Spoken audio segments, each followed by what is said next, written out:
प्यारे दोस्तों, आज हम आपको एक लड़की का वाक़या बताने वाले हैं जो मुसलमान नहीं थी, लेकिन वो अपने काम बिस्मिल्लाहिर्रहमानिर्रहीम पढ़कर किया करती थी और फिर बिस्मिल्लाहिर्रहमानिर्रहीम की बरकत से उसकी जान बच गई। पूरा वाक़या सुनकर आपका दिल खुश हो जाएगा। आप इस वीडियो को लाइक ज़रूर करें। तो चलिए शुरू करते हैं। ये वाक़या कुछ इस तरह से पेश आया कि पहले के वक्त में ईरान में एक गैर मुस्लिम लड़की रहती थी। उस वक्त तक वो लड़की मुसलमान नहीं हुई थी। उस वक्त ईरान में एक बादशाह हुकूमत करता था। उस बादशाह का जो वजीर था वो उस लड़की का बाप था, लेकिन वो बहुत जालिम आदमी था। अब उस लड़की का दिल इस तरह से बदला कि एक बार एक बुजुर्ग महफिल में बयान कर रहे थे। उस बयान में वो बिस्मिल्लाह शरीफ की फजाइल बयान कर रहे थे कि जो भी अहम काम करो बिस्मिल्लाहिर्रहमानिर्रहीम के साथ शुरू किया करो। अगर वो काम बिस्मिल्लाह से शुरू नहीं होता है तो वह अधूरा और नामुकम्मल रह जाता है।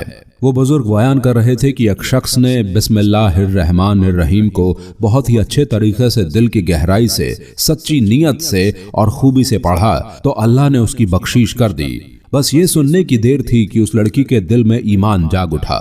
बस अब अल्लाह पाक की करम नवाजी हो चुकी थी और वो इस्लाम की मोहब्बत में डूबती चली जा रही थी। जब वो लड़की उन बुजुर्ग की बात सुनकर घर वापस आई तो उस लड़की ने चलते फिरते, उठते बैठते, सोते जागते हर वक्त बिस्मिल्लाहिर्रहमानिर्रहीम का जिक्र जारी रखा। उसका जो बाप था उसे इस्लाम से नफरत थी। उसने जब देखा कि उसकी बेटी ये पढ़ रही है, बिस्मिल्लाह शरीफ का विर्द कर रही है, तो उसको गुस्सा आने लगा, क्योंकि वो लड़की हर वक्त अच्छे काम से पहले बिस्मिल्लाहिर्रहमानिर्रहीम पढ़ती जाती और बहुत खुश होती थी और ये भी कहती थी कि इस कलमे से मेरे दिल में ईमान जाग रहा है और मुझे ऐसा लग रहा है कि मेरा हर काम बन जाता है। जब ये बात बाप ने सुनी तो बहुत नाराज हुआ और उसने सोचा कि अब मैं इसको कहीं बाहर नहीं जाने दूंगा। अब ये मारपीट से सही होगी। ये जालिम आदमी अपनी बेटी को बहुत मारता और उसे कमरे में बंद कर देता था, उसको भूखा रखता था, लेकिन वो बिस्मिल्लाहिर्रहमानिर्रहीम पढ़ती जाती थी। उस लड़की के पास बहुत सारे कबूतर थे। उसका बाप बादशाह का वजीर था तो उसी महल में वो भी रहती थी। वो जब भी कमरे में होती थी तो उन कबूतरों को बिस्मिल्लाहिर्रहमानिर्रहीम सिखाती थी। वो सारे कबूतर उसके दोस्त थे और उसकी खिड़की के पास ही उन कबूतरों का घोंसला था। बाप ने जब बंद करके भी आजमा लिया तो अब सोचा कि मैं इसको मार डालूंगा, ये सुधरने वाली नहीं है। इसके बाद उस जालिम बाप ने एक साजिश रची कि बादशाह के पास एक हीरे की अंगूठी थी जो किसी और के पास नहीं थी। बादशाह उस अंगूठी को बहुत संभाल कर रखता था। जान से ज्यादा वो अंगूठी बादशाह को अजीज थी। एक बार बादशाह सो रहा था और अंगूठी उसके सिरहाने रखी हुई थी।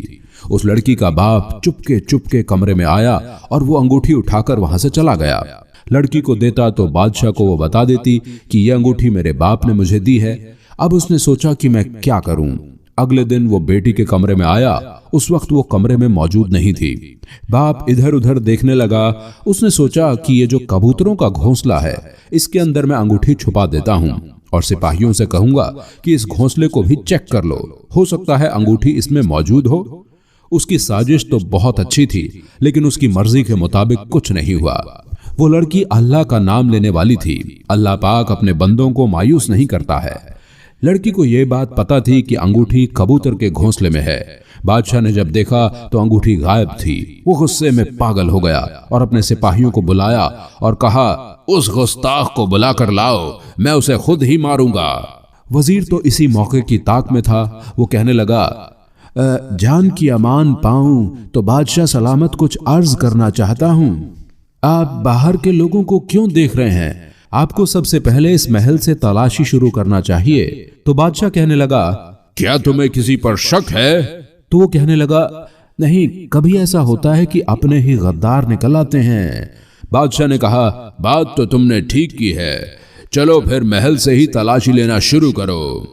महल की तलाशी शुरू कर दी गई। उस लड़के के कमरे की तलाशी ली गई तो वहां भी कुछ नहीं मिला और ना ही घोंसले में कुछ था। वजीर बहुत हैरान हुआ। इसके बाद सिपाही उस वजीर के कमरे में पहुंचे तो क्या देखते हैं कि तकिए के ऊपर वो अंगूठी रखी हुई थी। सिपाहियों ने फौरन उस वजीर को, उस जालिम बाप को गिरफ्तार कर लिया और बादशाह के सामने ले आए।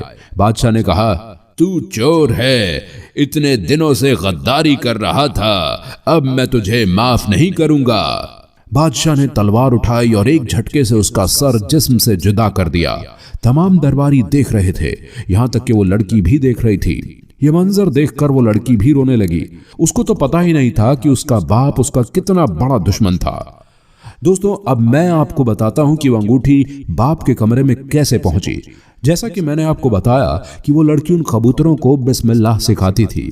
जब उसका जालिम बाप अंगूठी रखने आया तो कबूतर अल्लाह पाक की कुदरत से ये बात समझ रहे थे, और वो जो कबूतर था जिसके घोंसले में वो अंगूठी मौजूद थी वो उड़ने लगा। जब वो उड़ने लगा तो अंगूठी उसके पैरों में फंस गई। अब वो उड़कर उस जालिम बाप के कमरे में गया और अंगूठी उसके बिस्तर पर गिरा दी और वापस कमरे में आ गया, और इस तरह से वो लड़की बच गई बिस्मिल्लाह की बरकत से। अब लड़की ने सोचा कि मैंने जो उन बुजुर्ग की बात सुनी थी, जो उन्होंने कहा था कि बिस्मिल्लाह की बरकत से हर बिगड़े काम बन जाते हैं, मुश्किलात हल हो जाती हैं, तो अब तक उस लड़की ने ये बात आजमा ली थी। इसके बाद वो लड़की मुसलमान हो गई। सुभान अल्लाह। तो दोस्तों, ये वीडियो आपको कैसी लगी कमेंट में हमें जरूर बताएं। मिलेंगे आपसे बहुत जल्द अगली एक और नई वीडियो। अस्सलाम वालेकुम। अल्लाह हाफिज।